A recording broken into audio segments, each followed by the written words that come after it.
Kasi kilala ko sino yung gumagawa.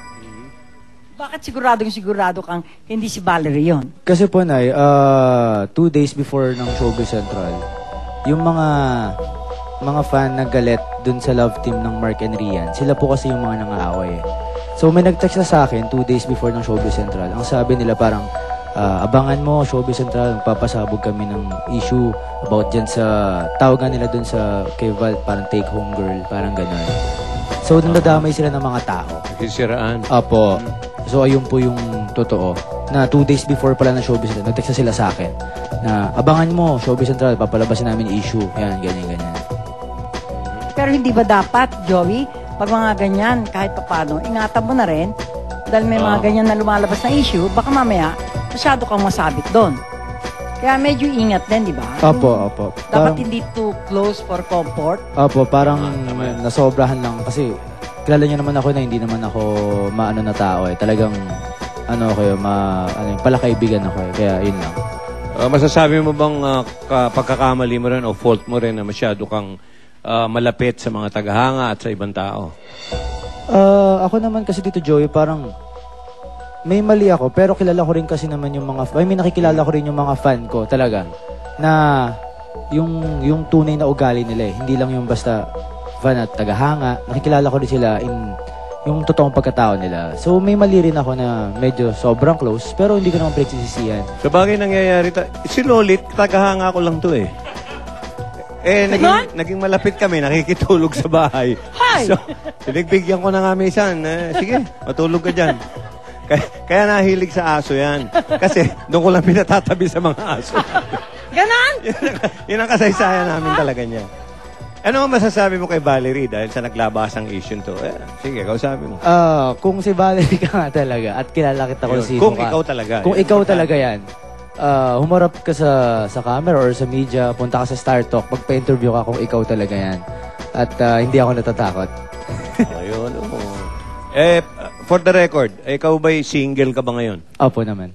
Okay, so walang kahit sinong Valerie o sinong Wala po. babae. Okay.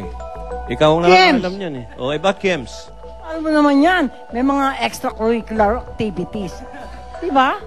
Okay, sabi ni Mami Lydia, si Mami Lydia, yan yung ni Jeneline. Okay, sabi ni Mami Lydia, Mark, isa ka daw sa mga tumawag para makiramay una doon sa pagkayaon. Pumunta ka ba? Ng Hindi ako daddy ni nakapunta Jen. na kasi may rin eh. Mga personal na problema. Bakit sabi sa akin ni Ana Pingol ng Yes Magazine? Oh, ba? Ano? Yes Magazine. Pumayag ka daw na magpalitratong kasama ng baby ni Jeneline. Jeneline. Ko-cover nila? Cover. Ano daw, Parang mga kalagay? Brad Pitt, tsaka parang mga ano? Father and son. Father and son, oh! Papayag ako pag kami yung mga ninong kasama. Sa bahay talaga. Pero yung solo, ayoko. Ikaw naman susunod, mother and dog. Yung mga... Okay. Parachi. Naka Parachi. Teka, ikaw ba'y nadalaw mo na yung baby ni Jeneline? Sa ngayon po hindi pa kasi hindi pa rin po nakakapunta kay Jen. Hindi ko pa rin natatawagan kasi nga siguro kailangan pa rin magpahinga ng tao. Si Tita Lydia lang yung lagi kong katext siya kausap. Bakit ganon? Ang close sa'yo ni Mami Lydia, kahit papano, sana nakiramay ka man lang dun. Oo nga po eh, pero kasi pero Ba't wala kang nakatawag time? naman po ako. Hindi, magkaroon lang po ng problema. Okay. Balita mo, sino yung kamukha ng baby ni Jeneline? Si Patrick po. Aha. Kirat? Nakapikit lang, Nay. Okay. Nakapikit pa lang, nakapikit pa. Malalaman natin yung pagbumulat. Ito talaga, cute ka talaga. Kaya kiss nga. Okay, hindi, paano mo sinusuportahan si Jen ngayon? Dahil hindi niya na kailangan ng milk ngayon. May sarili na siyang manufacturing company. Sa ngayon po, Tito Joey, dahil di ko pa ka nakakausap, si Tita Lydia lang lagi yung kinakamusta ko. Parang sinasabi ko, kamusta na? Okay na ba? Ganun sabi nga ni Tita, papagaling pa daw. Nahirapan pa daw kasi medyo masakit pa daw yung tiyan. So, ayun. So, sabi ko, sige. Si Tita naman kasi, ever since, pag may problema or nagte-text talaga sa akin yan. Hindi ka ba natatakot na malagyan ng kulay yung patuloy mong pagsuporta kay Jeneline? Hindi naman siguro kasi parang wala lamang pong ibang ibig sabihin yung pagtulong ko. Tumutulong na ako. Kaibigan naman Opo. kayo talaga. Okay, ano mensahe mo, Mark, kay Mami Lydia una at tapos kay Jeneline? Ayan, tita, condolence po. And kaya niya yan. Tapos, pag may problema, alam niyo naman, isang text lang or isang tawag lang. Dito po ako. Kay Jen, magpagaling ka. Tapos, marami na nag-aantay sa'yo bumalik sa showbiz. Ayan. And congrats sa baby. Non? Apo, tapos na, thank you lang po sa Bizarre, Forever Flawless, Dr. Vicky Bello, Greyhounds Underwear, American Boulevard Bondage, Mother Ricky Reyes. Ikaw naman, darling. Ano yung mga babasahin mo? Happy birthday kay Lea Salterio, Nasa Rinyaya, Vanessa Torres, Maus Muñoz, Butch Hoy! Bata at Mabel Wala ka lang babati. Mamaya, abangan nyo. Yung libing ng top. Di ba yung cremation? Yeah, cremation. okay pa. Okay, abangan nyo sa mga fans ni Jeneline yung papakita namin, mami. At wag ka nang masyadong, ang tawag dito? Malapit? Malapit sa mga fans. Opo, Dapat Nina. alam ng mga fans mo yung telepono mo. Hindi na, magiging suplado na ako, Nay.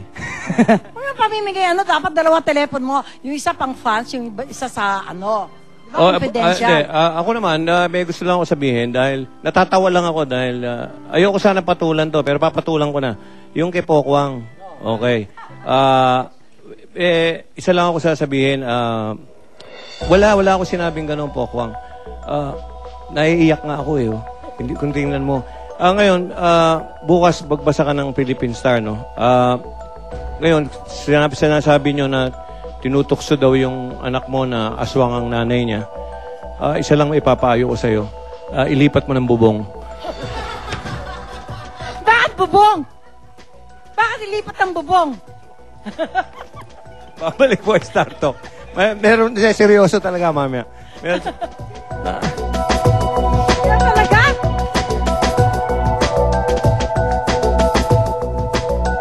Sinimulan ito sa pamamagitan ng isang misa kaninang alas 12 ng tanghali, na sinundan naman ng cremation, ganap na alas 2 ng hapon.